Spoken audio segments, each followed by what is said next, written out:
Yo, what's going on, everybody? Welcome to the Vikings Now by Chat Sports. My name is Patrick Siepman, and coming up on today's show, I wanted to dive into some winners and some losers from Minnesota Vikings rookie mini camp that went down this weekend. And first off, I want to say there are any true real losers coming out of this, but I just wanted to give you guys, 3 winners and 3 losers following the mini camp session, and also dive into a bunch of sweet quotes from JJ McCarthy, Kevin O'Connell, and Dallas Turner. So stay tuned for all of that. But if you guys haven't already, hit that subscribe button. If you guys want to stay up to date on the latest around your Minnesota Vikings, I would really appreciate it, and it really helps us just, grow this channel here. So if this is your first time tuning in, or maybe you guys haven't hit that sub button already, I would really encourage you guys to do so. It also makes me look pretty damn good for my bosses as well if you guys do hit that sub button. But let's dive into some winners here, and you guys probably could have predicted this. My number one winner from Vikings minicamp is JJ McCarthy, and he just looked the part. Like any clip, any highlight I've seen from minicamp, like he's looked pretty good. There obviously was that one viral clip when he was throwing the ball to Josh McCown, and ESPN put it everywhere that he overthrew him by about 5 yards. And of course, that's the one that's going to go viral. But I think no doubt the biggest winner is JJ McCarthy, and he had this really, really cool quote following the first day of camp. He says, "You're just waiting so long to get back to real football again. And then being in this league, it's a dream come true as a kid. Being able to just be out there with the guys and really just live your dreams has been truly, truly special." And I love that from JJ. I just love his mentality entering this mini camp. And also Kevin O'Connell was raving about him as well. But we do have a photo of JJ McCarthy at Vikings minicamp. He looks good, rocking that number 9 jersey, as we do know he'll be wearing that during the season. But JJ also talked about, maybe him getting sped up day one and how it felt, entering like his first real practice with the Minnesota Vikings. He said this. He said, "It didn't feel like my first day. It was nothing that was too overwhelming or too much." And Kevin O'Connell went out and said that they handed him the playbook immediately after they drafted him. So I'm sure JJ, he has been completely diving into that, trying to do everything he can to just be the best quarterback he can in the National Football League. And, Kevin O'Connell, he even agreed with what I'm saying right here. He was just raving about JJ and what he's seen in the first couple days of practice. He said this guy is a process-driven guy and understand that there's a long road ahead of him. We're just trying to make incremental gains that will be solidified as part of how he plays quarterback for a long time. So I've been really impressed with him so far and look forward to another full day tomorrow. This was coming after practice number 1 for the Minnesota Vikings. And I do want to send this message out to Vikings fans who, maybe a little too excited for JJ McCarthy. Listen, we're going to need to trust this process.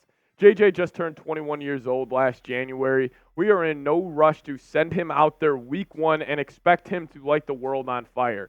This draft pick by Minnesota was a long-term play. They weren't drafting a guy like a Jaden Daniels or a Michael Penix, where if I took those two guys who are already 23 years old and already have a ton of experience under their belt, yes, I would want them to play week 1 and be pretty effective. But for JJ McCarthy's sake, he just turned 21 last January. I want this to just be a whole process and him just get better each and every day. And he fits that mentality, him saying he is taking it practice by practice, snap by snap. He's a very process-oriented, player. And we've heard Kwesi, Kevin O'Connell, they have used that word process-oriented since they took over as the Vikings brass. And, I just think it's a perfect fit with JJ and just what the whole Vikings front office wants to get done. But overall, from the first couple of practices, it seems like it is a perfect fit in Minnesota for Mr. McCarthy. But let's show him some love on today's show. Type his jersey number down in the comments section. He's rocking number 9. I absolutely love that. So show him some support. Type those 9s down below in the comments. Now, number 2 for me, as my biggest winner from Vikings minicamp, is the edge rusher that we took at 17th overall, and that is Dallas Turner. And Dallas Turner also had a sweet quote talking about rookie minicamp, and he had this awesome comparison. He says, "You ever seen a little kid in public, and the mom has a backpack leash on them? The kid wants to go out there, run, play, and do all this stuff, and the mom's like, nope, come back over here. It's like that. They're easing us into it. But once everyone gets here, we're going to be rocking. And you could just tell when he was saying this quote, he was just foaming at the mouth to get out there and actually start hitting people. I mean, I love the intensity that he was bringing during rookie minicamp. He said it was actually kind of driving him a little crazy. He wasn't able to, hit during the time. But he's also rocking the number 15, as you guys see him right there. He looks good.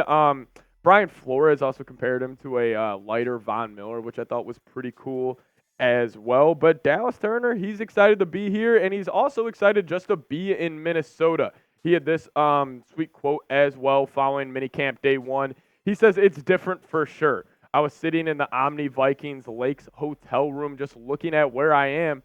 I was looking at the map, looking at the bordering states, and I never would have imagined I would be up here. But I'm here now, ready to work, happy to be here, and ready to see what Minnesota has to offer." And the way I'm hearing Dallas Turner speak, man, it just makes me believe in him so much more. Like, obviously, the tape with him is a big reason to believe in him as well. But just hearing his mentality, hearing what he's about, how he carries himself, like that stuff goes into it. And this overall Vikings edge group is 100% dangerous. Like, you got Dallas Turner, you got Van Ginkel, you got Jonathan Grenard. Like, you even have guys like Gabe Murphy, who we picked up as a UDFA, Andre Carter last year, Patrick Jones. Like, this edge group for Minnesota, it is young, it is upcoming, and it is going to be dangerous this season. And I'm just excited to watch Dallas Turner get out there and play week one, man. I think it's going to be special. I think he's going to dominate next to Grenard and Van Ginkel, and also just his versatility. It's going to fit in perfectly with what Brian Flores likes to do. So, just hearing the way he talks, I'm very confident that this edge group from Minnesota is going to be very effective next season. But number 3 for me on my biggest winners from minicamp is Kyhree Jackson, the cornerback that we took out of Oregon in the 4th round. And, man, he just looked the part. I want to share with you guys this team picture.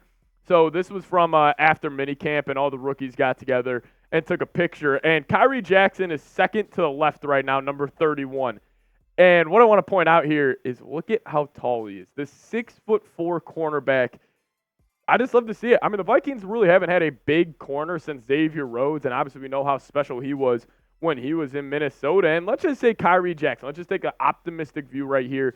Let's just say he turns out being, a top 20-ish corner in the National Football League. Then you start looking at this cornerback group a whole lot differently, because Byron Murphy wouldn't necessarily have to be CB1. You can move him to CB2. Shaq Griffin would be a great rotational piece. If a Caleb Evans and Mekhi Blackman, if either of them could develop, then you're looking at this cornerback room a whole lot different. And, I'm just excited. I'm a believer in Kyhree. He's got a really cool story on how he got to where he is, going from JUCOs, bouncing around, went to Bama, got suspended, then finally broke out this past season at Oregon. But the 6'4" corner, I'm excited to watch him play, and there is no doubt he is an X factor for the Vikings this season. Like, if he can come on and pop right away, it just changes the dynamic of this defense. I feel like the Vikings cornerback room, yes, it is. I don't think it's a top 20 unit in the National Football League, but if you guys have a guy like Blackman, Evans, or Kyhree pop, you're looking at this room a whole lot differently, and I think all 3 of those young guys have a chance to do so. But I just gave you guys my 3 rookies that are winners from this year. You guys just let me know, which rookie are you most excited to watch play? I'm actually going to go Kyhree Jackson on this one. I know a lot of you guys will probably be saying JJ McCarthy, but man, I think Kyhree Jackson is I'm just excited to see what he's going to have to offer here for the Minnesota Vikings. And obviously I do have Kyhree Jackson as a big-time winner, so let's get to the losers here, and that is Andrew Booth. Andrew Booth, I think, might be a player that could get cut by the Minnesota Vikings this offseason, because let's just say they decide to keep 5 corners. They're going to keep Byron Murphy, Shaq Griffin, Caleb Evans, Mekhi Blackman, and they're going to keep Thompson as he's one of the best gunners in the NFL.